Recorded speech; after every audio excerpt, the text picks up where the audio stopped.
नमस्कार दोस्तों, मैं रोहन शर्मा स्वागत करता हूं सभी का आपके अपने चैनल सतत प्रवाह में। कैसे हैं आप सभी दोस्तों? आज हम बात करने वाले हैं आज के अध्याय के बारे में। बहुत जल्दी गरुड़ पुराण खत्म हो जाएगा। यहाँ पर कल का अध्याय होपफुली हमारा अंतिम अध्याय रहेगा। तो गरुड़ पुराण में आज के दिन में मैं बात बताने वाला हूँ कि कैसे हम मोक्ष को प्राप्त करते हैं, कैसे कोई व्यक्ति मोक्ष प्राप्त करता है, मनुष्य शरीर की महिमा क्या है और कैसे हम मोक्ष तक पहुंचते हैं, इसको हम समझते हैं। गरुड़ जी पूछते हैं कि हे प्रभु, आपने मुझे सभी चीज़ें बता दी, आपने मुझे पाप बता दिया, पुण्य बता दिया, आपने मुझे पूरी आत्मा का सारा रास्ता बता दिया, कैसे उसकी यात्रा होती है वो भी बता दिया, कैसे पिंडदान होता है वो भी बता दिया, कैसे श्राद्ध होता है वो भी बता दिया। अब आपने मुझे ये नहीं बताया कि मोक्ष कैसे प्राप्त करते हैं। क्या आप मुझे मोक्ष के बारे में भी बता सकते हैं कि इस संस्कृति चक्र से आखिर मुक्ति कैसे पाई जाए? आखिर क्या किया जाए कि संसार से मुक्त हो जाए इंसान और इस संसार में वापस ना आना पड़े, इस संसार से वापस ना गुजरना पड़े? आखिर ऐसा क्या करना चाहिए मनुष्य को इस संसार से मुक्त होने के लिए? तो यहाँ पर भगवान श्री कृष्ण कहते हैं कि संसार से मुक्त होने का मतलब है कि आप परम आत्मा में विलीन हो गए, आपको मोक्ष मिल गया और आप स्वतः प्रकाश के समान दूसरों के लिए एक कहीं न कहीं एक तरह का समाधान बन गए, एक तरह का अंश बन गए, ऐसा कहा गया है।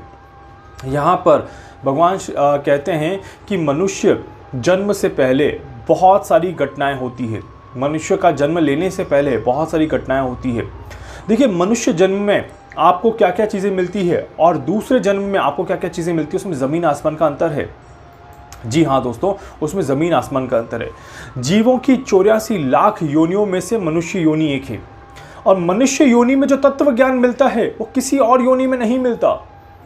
मनुष्य योनि में जो तत्व ज्ञान मिलता है वो किसी और योनि में नहीं मिलता। इट मीन्स कि आप सभी को हजारों योनियों से गुजर कर निकल कर विचरण करने के बाद मनुष्य योनि प्राप्त होती है। मनुष्य योनि जब प्राप्त होती है तब आपको तत्वज्ञान की प्राप्ति होती है। मनुष्य योनि जब प्राप्त होती है तो आपको तत्वज्ञान की प्राप्ति होती है। और अगर मनुष्य योनि में आपने तत्वज्ञान प्राप्त नहीं किया तो फिर एक लंबा चक्र आपके लिए शुरू हो जाता है। फिर एक लंबा चक्र शुरू हो जाता है और फिर एक तरह से आपको वापस से संस्कृति चक्र में हर एक चक्र से गुजर के मनुष्य योनि तक आना पड़ता है और उसके बाद आपको वहाँ से मुक्ति मिलती है। मतलब कि मनुष्य योनि एकमात्र रास्ता है इस संसार से मुक्ति पाने का, इस संस्कृति चक्र से मुक्त होने का। अदरवाइज और कोई रास्ता नहीं है। अगर आप किसी भी दूसरी योनि में जन्म लेते हैं, चाहे वो कोई भी पशु हो, पक्षी हो, चाहे कोई भी हो, आपको इंतज़ार करना पड़ेगा और आपको इंतज़ार करना पड़ेगा मनुष्य योनि में जन्म लेने का।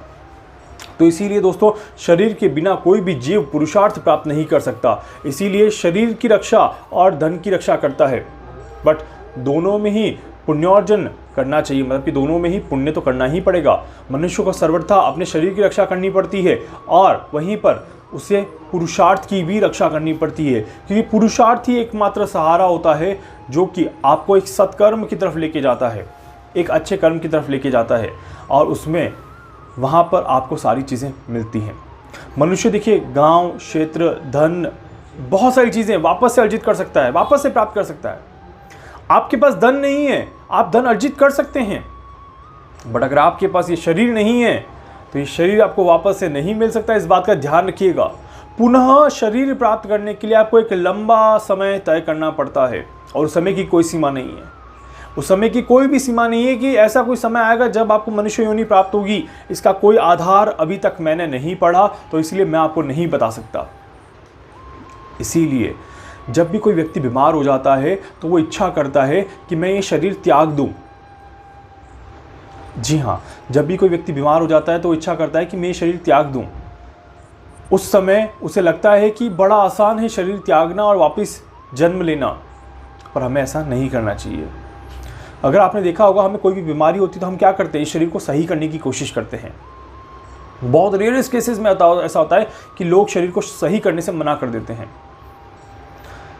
आप सभी को ज्ञान प्राप्ति के उद्देश्य से ध्यान, योगा, सिद्धि, इन सभी की आराधना करनी चाहिए। ज्ञान और योगा जो करता है, ध्यान जो करता है, उससे ज्ञान की प्राप्ति होती है। औषधि, दवाइयाँ जो हम प्रयोग में लाते हैं, ये किसके लिए है? इस शरीर के लिए है, इस शरीर को अच्छा करने के लिए है, इस शरीर को स्वस्थ रखने के लिए है। जब तक हमें दुख प्राप्त नहीं होते, आपत्तियां हमें घेरती नहीं है, तब तक हमें सुख का आभास नहीं होता, ज्ञान का आभास नहीं होता, और तब तक शरीर को तत्व ज्ञान भी प्राप्त नहीं होता। जी हाँ, जब तक यह शरीर है तभी तक तत्व ज्ञान की प्राप्ति है। इस बात का भी विशेष ध्यान रखिए दोस्तों। इसीलिए इस अध्याय को आपके लिए स्पेशली बता रहा हूं मैं कि तत्व ज्ञान की प्राप्ति के लिए ही हम इस जीवन में आए हैं। हमारे जीवन का 2 ही उद्देश्य है। पहला उद्देश्य किसी आत्मा को मुक्ति दिलाना, दूसरा उद्देश्य अपने आप की मुक्ति करना। हम अपने आप के लिए कितना कर सकते हैं, उसके लिए भी हमारा ही जन्म सर्वोपरि है, क्योंकि हमें नहीं पता कि कोई और हमारे लिए करेगा या नहीं करेगा, पर हमने तो दूसरों के लिए किया है, हमने अपना कर्म अच्छा किया है। तो इसीलिए अगर आप सभी का भी जन्म मनुष्य योनि में हुआ है तो अपने जन्म को बिगाड़िए मत, गंदे क्रियाकलापों में लग के अपने जन्म को खराब मत करिए। आपके जीवन का उद्देश्य समझिए और तत्व ज्ञान की प्राप्ति में लग जाइए। तत्व ज्ञान की जब आप प्राप्ति में लगेंगे तो डेफिनेटली आपको अच्छा रिजल्ट यहाँ पर मिलेगा। बहुत अच्छे समय को आप व्यतीत करेंगे। नेचर के साथ रहिए, नेचर के संपर्क में रहिए, तो वहाँ पर आपको बहुत ज़्यादा फ़ायदा मिलता है। देखिए, एक तो मनुष्य की आयु कितनी होती है? 100 वर्ष। अगर हम मान के चलें कि ज़्यादा से ज़्यादा आज के समय में कोई व्यक्ति कितना जिंदा रह सकता है? 100 साल, जो कि एक तरह से नामुमकिन सा है। नामुमकिन सा है, क्लियरली बोल रहा हूँ, नामुमकिन सा है, क्योंकि आज के समय में जो खान पान हम इस्तेमाल करते हैं, जो वातावरण आसपास के समय में हो रहा है, वो आपको 100 साल तक नहीं जीने दे सकता। मतलब कि 100 साल तक जीने के लिए एक समय हुआ करता था। आज की आयु तो 70-80 तक सिमट के रह गई है। इससे आगे अगर कोई चला जाए तो वो बहुत बहुत पुण्य आत्मा होगी, क्योंकि इससे आगे जाने वाला व्यक्ति कहीं ना कहीं पिछली जनरेशन का है, आज की जनरेशन का नहीं है। आज की जनरेशन का व्यक्ति 70-80 भी क्रॉस कर ले तो वो बहुत ही ज़्यादा बड़ी बात हो जाती है। अब 100 साल की आयु में बाल्यकाल निकल जाएगा, जिसमें आप कुछ नहीं कर पाएंगे, उसमें आपको तत्वज्ञान की प्राप्ति भी नहीं होगी। जी हाँ, उसमें तो हमें रोग, बीमारी, दुख, दर्द का पता भी नहीं चलता। बाल्यकाल तो हमारा अपने आप को समझने में ही निकल जाता है। बहुत पुण्य आत्माएं होती हैं जिन्हें पहले से पता होता है कि हमारा जन्म क्यों हुआ है, और बचपन से ही वो इस तरह की क्रियाकलापों में लग जाते हैं जहां पर वो अपना उद्धार करने के उद्देश्य से लग जाते हैं। तो इसीलिए दोस्तों, बाल्यकाल हर सभी के लिए एक सा नहीं होता। हमें लगता है कि हम इंग्लिश मीडियम में पढ़े, हम बड़े बड़े स्कूलों में पढ़े, पर हम अगर ज्ञान की प्राप्ति नहीं कर रहे तो वहाँ पर हम बहुत बड़ी गलती कर रहे हैं। बाल्यकाल के बाद किशोरावस्था में जब हम आते हैं दोस्तों, तो वहाँ पर हम अपने ही ऐशो आराम को पूरा करने में लग जाते हैं, और वहाँ पर हम तत्व ज्ञान की तरफ देखते भी नहीं हैं, सोचते भी नहीं हैं। हमें लगता है ये तो बूढ़ों की ज़रूरत है, बूढ़े लोग करते हैं तो मैं क्यों करूं। देखिए, तत्व ज्ञान का मतलब ये नहीं कि आपको सब कुछ छोड़ देना है या फिर आपको सिर्फ और सिर्फ पूजा पाठ में लग जाना है, ऐसा नहीं होता। तत्व ज्ञान का मतलब होता है कि आपको अपने आप को सही रास्ते पर चलाना, सही रास्ते पर रखना, पर हम ऐसा कर नहीं पाते। 90% लोग सही रास्ते पर बहुत मुश्किल से चल पाते हैं।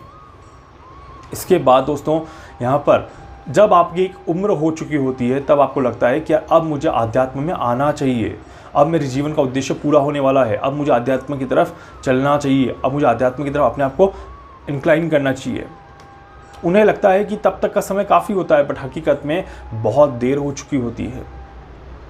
सबको पता है, अगर आप ज़रूरत पड़ने पर ही किसी से मदद मांगोगे तो क्या वो व्यक्ति आपसे हमेशा बात करेगा?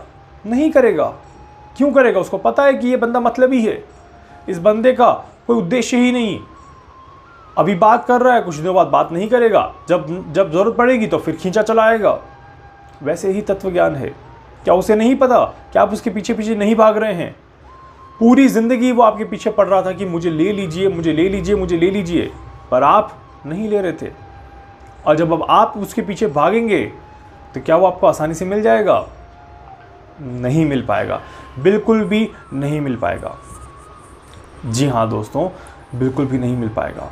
और हमेशा आप एक चीज़ का ध्यान रखिएगा कि मरने से पहले काफ़ी बार ऐसा होता है कि व्यक्ति, मनुष्य वास्तविकता से परे हो जाता है, उसका ज्ञान शून्य हो जाता है और वो एक पशु के समान हो जाता है जिसे नहीं पता कि कहाँ पर क्या करना है।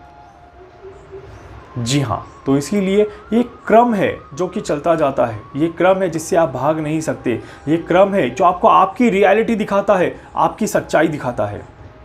इसीलिए दोस्तों, आप सभी को अपने शास्त्रों को समझना चाहिए, अपने आचार विचार को अच्छा करना चाहिए, अपना ध्यान आध्यात्म में लगाना चाहिए और अच्छे विचार आपके मन में आने चाहिए और आपकी दूसरों की भलाई करने की प्रवृत्ति होनी चाहिए। जब आप ये सारी चीज़ें करेंगे तो वहाँ पर डेफिनेटली देखिएगा कि आप सभी को भी तत्व ज्ञान की प्राप्ति की शुरुआत होने लग जाएगी। माया से दूर ही रहना चाहिए, माया से नज़दीक नहीं रह सकते, आप ये बात ध्यान रखिएगा। माया के नज़दीक रहेंगे तो कभी भी तत्व ज्ञान नहीं आ सकता। तो इसीलिए हर एक व्यक्ति का एक उद्देश्य है और उस उद्देश्य को पूरा करिए। और हम सभी का उद्देश्य एक ही है, कोई अलग अलग उद्देश्य हम सभी का नहीं है। उद्देश्य के करने के तरीके अलग हो सकते हैं, उद्देश्य अलग नहीं हो सकता, क्योंकि सबका एक ही उद्देश्य है, तत्व ज्ञान की प्राप्ति करना। सभी का एक ही उद्देश्य है, दूसरों की मदद करना, किसी न किसी आत्मा को मुक्त कराना। यही हम सबका मेन उद्देश्य है इस मनुष्य रूपी जीवन को प्राप्त करने का। इसीलिए दोस्तों, आप सभी से कहूँगा कि इस मनुष्य जीवन को समझिए, इस संसार को समझिए और ये संसार क्यों है इसको भी समझिए। उम्मीद करता हूँ आप सारे भी समझेंगे और आप सभी भी अपने अपने जीवन को सही राह पर लगाने की कोशिश करेंगे। उम्मीद करता हूँ वीडियो आपको अच्छा लगेगा। वीडियो को लाइक कर दीजिएगा, चैनल को सब्सक्राइब कर दीजिएगा, बेल आइकन पर ज़रूर से क्लिक कर दीजिएगा। इसके अलावा अगर आप मुझसे कुछ पूछना चाहते हैं, कुछ जानना चाहते हैं, अपनी कुंडली का एनालिसिस करवाना चाहते हैं, अपने बारे में कुछ समझना चाहते हैं, आप मुझसे संपर्क कर सकते हैं। मैं पूरी कोशिश करूँगा आप सभी की हर संभव मदद यहाँ पर कर सकूँ। धन्यवाद।